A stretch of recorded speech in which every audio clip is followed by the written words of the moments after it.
बातें आपकी मीर साहब ने भी सुन ली हैं और मैं चाहूंगी मीर साहब इनका जवाब दें, लेकिन उससे पहले एक बड़ा अपडेट सामने आ रहा है, उसका रुख करते हैं। उसके बाद मीर साहब आप दिनेश जी की इन बातों का जवाब दीजिएगा।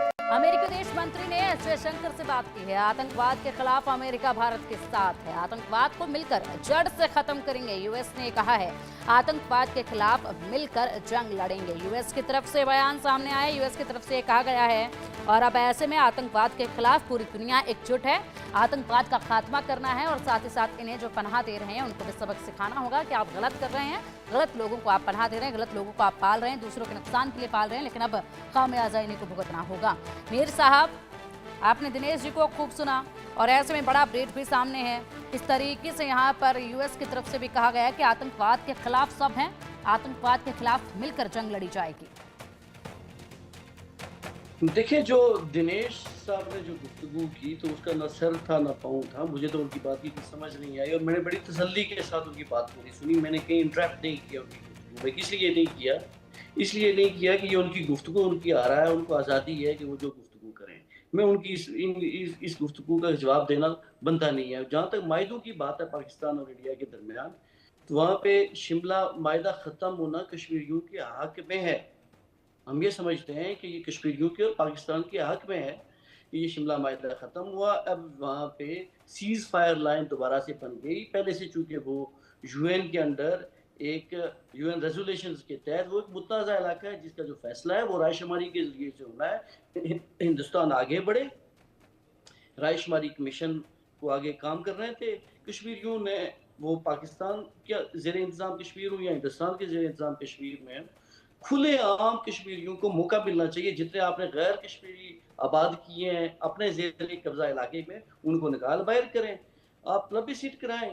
कश्मीरी जिसके साथ रहना चाहते हैं वो खुद रहना, वो पाकिस्तान के साथ मीर रहना साहब, चाहे। एक वक्त के लिए मैं रोकना चाहूंगी। फिलहाल जितनी रिपोर्ट सामने आ रही है उसमें कश्मीरी लोग जो बयान दे रहे हैं वो एक बार आपको जरूर सुनना चाहिए, किस तरीके से वो लोग कह रहे हैं। मैंने सुना हुआ है। देखें, कश्मीरी जो चाह रहे हैं, जो आपके मुताबिक कश्मीरी हिंदुस्तान के साथ चाह रहे हैं, तो एक काम कीजिए फिर, पीओके की जनता जो चाह रही है, काशिफ मीर जी, पीओके की जनता लगातार नारेबाजी वहां कर रही है। पीओके की जनता जो है हिंदुस्तान में आना चाहती है और चाहती है कि हमारा हिस्सा हिंदुस्तान में मिले, ना कि पाकिस्तान, कंगाल पाकिस्तान में मिले।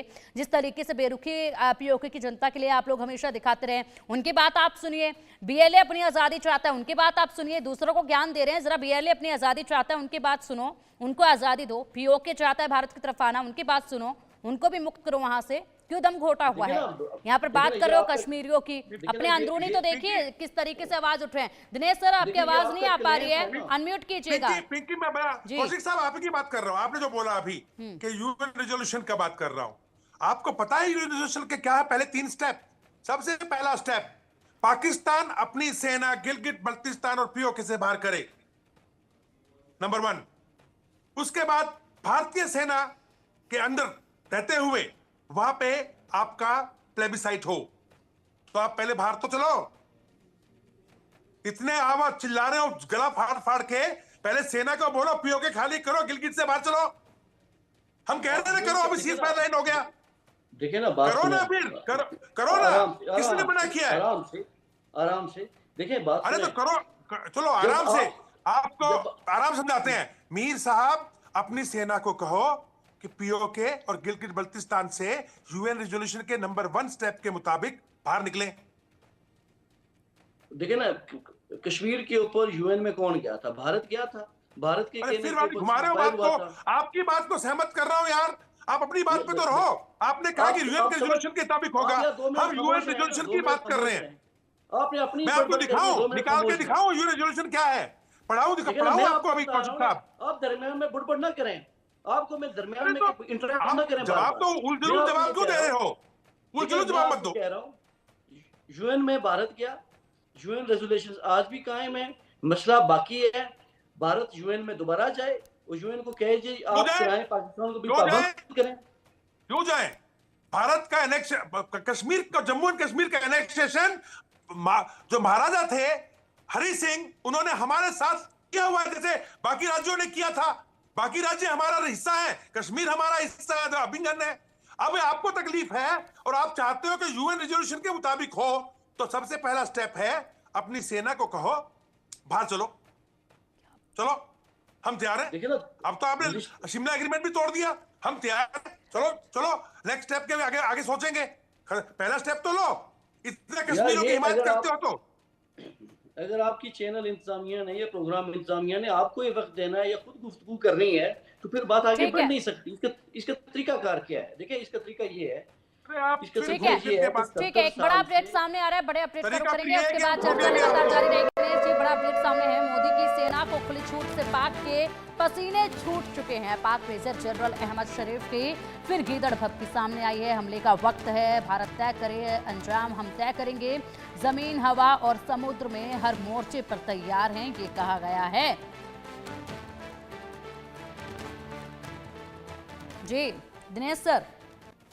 देखिए, ये जो जनरल साहब है ना, मैं आपको बताऊं पिंकी, चाहे वो ट्रेन हादसा हुआ हो उसमें बलूचिस्तान के अंदर, और या फिर उसके बाद जितनी भी प्रेस कॉन्फ्रेंस में ये हमेशा वो अपने वो प्रधानमंत्री के साथ में, डिप्टी सीएम के साथ, दार साहब के साथ बैठा रहता है। शायद उनकी नीचे से पतलून पकड़ के रखता है कि क्या बोलना है क्या नहीं बोलना। ये निहायत ही बेवकूफी वाले बयान करता है ये इंसान, हमेशा बेवकूफी वाले। ये कह रहा है कि भारत को हमला करे, तो भाई तुमसे पूछ के करेंगे क्या? अभी पहले तुम नाच लो ना। कभी देखा है बिल्ली ने चूहों को मारने से पहले कैसे नचाती है? अभी तुम कभी एयरफोर्स इधर ले जा रहे हो, कभी उधर ले जा रहे हो, कभी टैंक यहां ला रहे हो, कभी वहां ले जा रहे हो, कभी अपने F-16 छुपा के ग्वादर में रख रहे हो, कभी JF-17 बाहर ला रहे हो, और इसने करने में भी तुम्हारे जहाज गिर गिर के टूटने शुरू हो गए। 2 एयर क्रैश हो चुके हैं इनके। इनकी ये हालत है। इनकी जो UL-80 और UL-80EW, मैं बताऊं पिंकी आपको, जो इनको एयर डिफेंस दिया चाइना ने, बच्चों का खिलौना, वो 8 के 8 सिस्टम बर्बाद हैं। 300 बार रिपेयर हो चुकी है उनके अंदर। जब हम लोगों का एक मिसाइल जो ब्रह्मोस उस तरफ गया था, पाकिस्तान की तरफ, कुछ नहीं पता था इनको, कुछ भी नहीं पता था कहां से आया कब आया। इनको यह समझ में नहीं आ रहा। इन्हीं मीर साहब, इन्हीं जनरलों की बात कर रहा हूं मैं आपसे। आप यकीन कीजिएगा, अल्हम्दुलिल्लाह, यकीन कीजिए मेरा आप, ये लोग पाकिस्तान की जनता को मरवाएंगे, भूखे मारेंगे। खुद के परिवार बाहर लेके भाग गए, सारा पैसा लूट के आपका लंदन में और अमेरिका के अंदर लेके चले गए। आपकी खुद की ठीक है। जनता ये आवाज उठाती है कि करप्ट है। मीर साहब, आपके दिनेश जी, मीर साहब को भी बोलने का मौका देना चाहेंगे। मीर साहब, बताइएगा जरा, हालात इतने बुरे हो रहे